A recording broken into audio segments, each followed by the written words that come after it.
lagi. Pernah tahu atau masih ingat sebuah lagu lawas yang liriknya berkata bahwa dunia ini panggung sandiwara? Ya, lirik itu ada benarnya bahwa kita hidup di dunia ibarat sebuah panggung sandiwara. Kita ini jadi pemain, kita punya banyak peranan dalam kehidupan kita. Ya, di kantor kita punya peranan sebagai karyawan, mungkin sebagai atasan, mungkin sebagai anak buah, mungkin juga sebagai rekan kerja, macam-macam. Ketemu klien, kita sebagai konsultan, bisa macam-macam peranan yang kita jalankan. Di rumah juga peran kita bermacam-macam. Bisa sebagai ayah atau ibu, sebagai suami atau istri, sebagai orang tua, sebagai menantu, sebagai anak, kakak, adik. Banyak sekali peranan. Belum lagi kalau kita bicara secara adat istiadat, peranan kita beda lagi. Di tempat ibadah, peran kita beda lagi. Banyak sekali peran yang kita miliki. Nah, menariknya berbicara tentang peran ini, ada dua hal yang perlu kita ketahui. Yang pertama adalah bahwa setiap peran itu meminta waktu kita.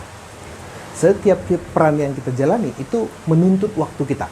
Jadi saya tidak bisa bilang bahwa saya ini seorang ayah kalau saya tidak punya waktu untuk anak saya. Saya tidak bisa bilang bahwa saya seorang pacar kalau saya tidak punya waktu untuk pacar saya. Saya tidak bisa bilang bahwa saya seorang atasan kalau saya tidak bisa punya waktu untuk anak buah saya. Saya tidak bisa bilang bahwa saya ini seorang teman kalau saya tidak punya waktu untuk teman saya.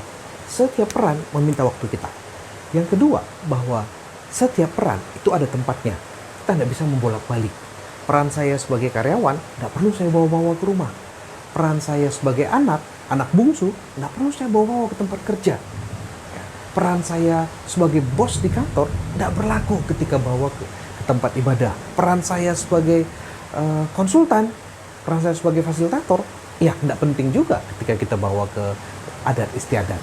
Setiap tempat, setiap peran, situasi yang berbeda, peran kita berbeda, meminta bahwa perilaku kita juga berbeda. Jangan ditukar-tukar.